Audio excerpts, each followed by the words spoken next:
So I'm gonna show you the implementation of this system, the online food ordering system, while applying 3 combined behavioral design patterns, which are the observer, chain of responsibility, and command. So first, I have the import java.util. So I have in the observer design pattern, I have the interface observer. So kani siya any class nga nag-implementing sa observer must define how it reacts when the order status changes. So, pagkahuman, this update method receives the order ID and the new status sa order nimo. So, sa subject, for the subject, something that observers watch. Dali So, ang kani, register observer method adds an observer. Then, ang notify observers tells all observers that something has changed. Dali notify observers. Then, order, i-implement na to siya sa subject, dali Then, pagkahuman, order represents single food. Then, pagkahuman, keep its ID, iyang status, and list of the observers.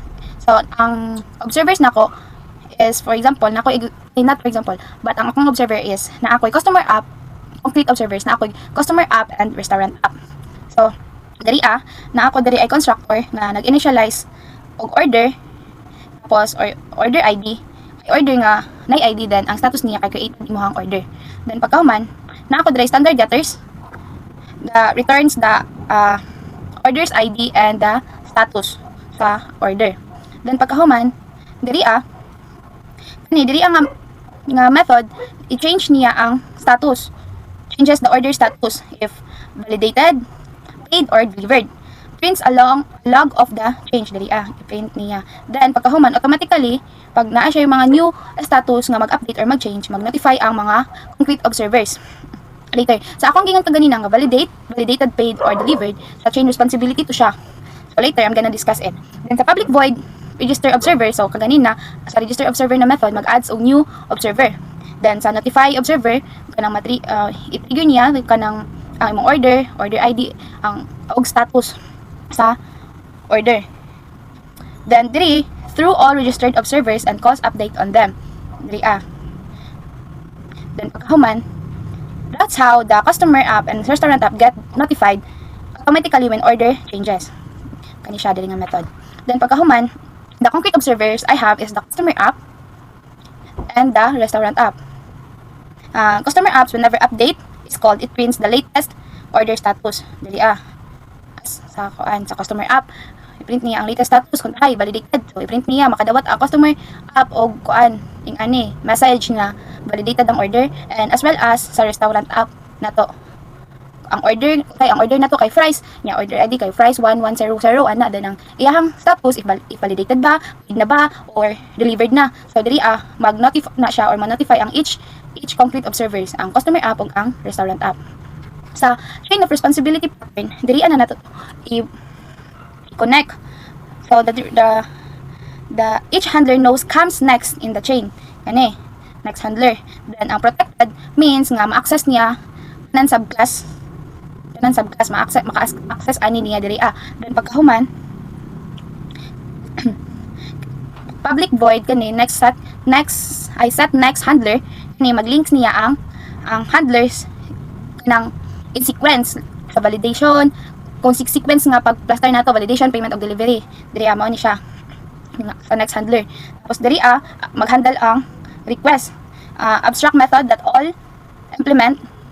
concrete handlers must implement. It defines how each step handles the order. Then first nato nga class is the validation handler extends the order handler. So diri i-print niya ang message that validation is happening. Tapos iset niya ang status nga validated. Then human kaning order that set status ma-trigger ang observer ang katong concrete observer, ang restaurant app ug ang customer app. Then if another handler exists, kung naa pa siya next handler, mo proceed siya into next handler. This is the order forward the chain. Next handler, then here sa class payment handler, extend order handler, diri same lagi hapon i-print niya ang message nga nag-process sa payment. Then if paid na siya, diri kani order set status, ang status niya is paid na. Then if exist ang napay handler nga nagsunod, i-next ipasa niya sa next chain.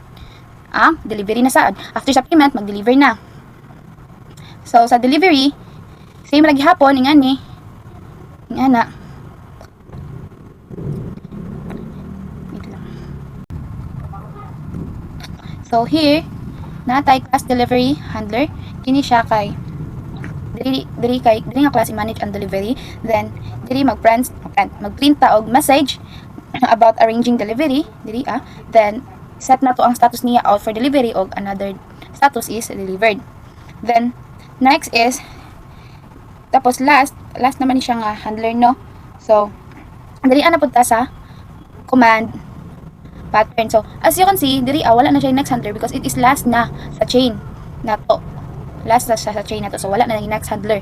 So diri next is the command design pattern. So naatay interface diri with a single execute method. Each command like placing order or canceling the order will be implemented diri Then pag command natay concrete command. The place order command implements command that process the order through the handler chain diri dara. Order handler chain. Then pag command holds a reference to order in the first handler. Next is natay public place order command. So kani constructor ni nga gi-assign na ang order og sa handler chain diri. Then i-print na to ang message showing that the order is being placed. Tapos pagkahuman, start the chain of responsibility by calling the first handler. Handle request. Naman yung mga handle request. Diba? Then same goes with this one, the cancel order command. So natay another concrete command, the cancel order command, to cancel the order and keeps a reference to order object. Diba? Then pagkahuman, naanapod tayo constructor nga nag-initialize siya sa atong order reference. Then pagkahuman, dili i-print niya ang cancellation message. Then it changes ang order status into canceled. Then ang observers or the concrete observers are automatically notified na cancel ang order. Then naatay invoker. The invoker. So dili di ba sa command na man gid siya invoker, no? So ni represents the invoker in the command pattern. It doesn't know what each command does. It just call the execute na command. Then pagkahuman, diri na ta sa main class. Sa main class, naatay new order. Kung tayo ang akong order kay fries. Tapos mao ni ang order. Naatay order, then pagkahuman, order nag-add ko nag-register og observers, ang customer app o ang restaurant app. Then pagkahuman, sunod, naatay nag-create ta og tulo ka handler for validation, payment, and delivery. Tapos pagkahuman, sa validation that set next handler, payment that set next handler, delivery, kani siya kay i-link na to ang handlers together forming a chain kana. Validation ta una, tapos next handler na to payment, tapos ang payment na pod next handler na pod siya sa delivery, di ba? Ang delivery at ang last sa ato ang chain of responsibility. Sinda sa command natay command na place order na runs the chain to process the order, and natay cancel order command to cancels the order. Then order controller ni siya creates an instance of order controller, the command invoker. Then pag command, i-execute na to, natay execute the place order command o ang cancel order command. So tanaw na to unsa iyang output. Kung i-execute na to ang place order lang, sige. Kung ay place order lang ang ato ang i-execute. So run na to. So dara. So nag-place order ta, gi-validate ang order, then validated. Tapos price kay validated man tong atong order so nag-trigger siya or nag-notify ang each kanang observer nga validated ang atong order, then gi-process ang payment na kay validated na pang sa chain responsibility, then gi-process ang payment tapos ni ang order kay paid na, so nag-trigger na pod ang atong duha ka observer which is ang restaurant app ug ang customer app nga paid pud siya.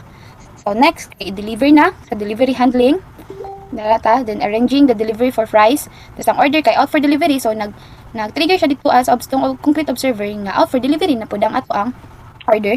Then pag human delivered na, then again ning ang status na pod kay delivered na pod siya sa duha ka app na to. Ana, what if cancel na to ang order? Sige, cancel na to ang order, cancel na to. So, maingon na siya, canceling order fries. So, canceled. Ang status niya kay canceled. Duha, mo triggered siya sa atong duha ka observer, sa duha ka app, the customer app and restaurant. So, fries 001 canceled. So, ana na siya. So, that would be all and I hope it's okay. Thank you. Thank you, sir.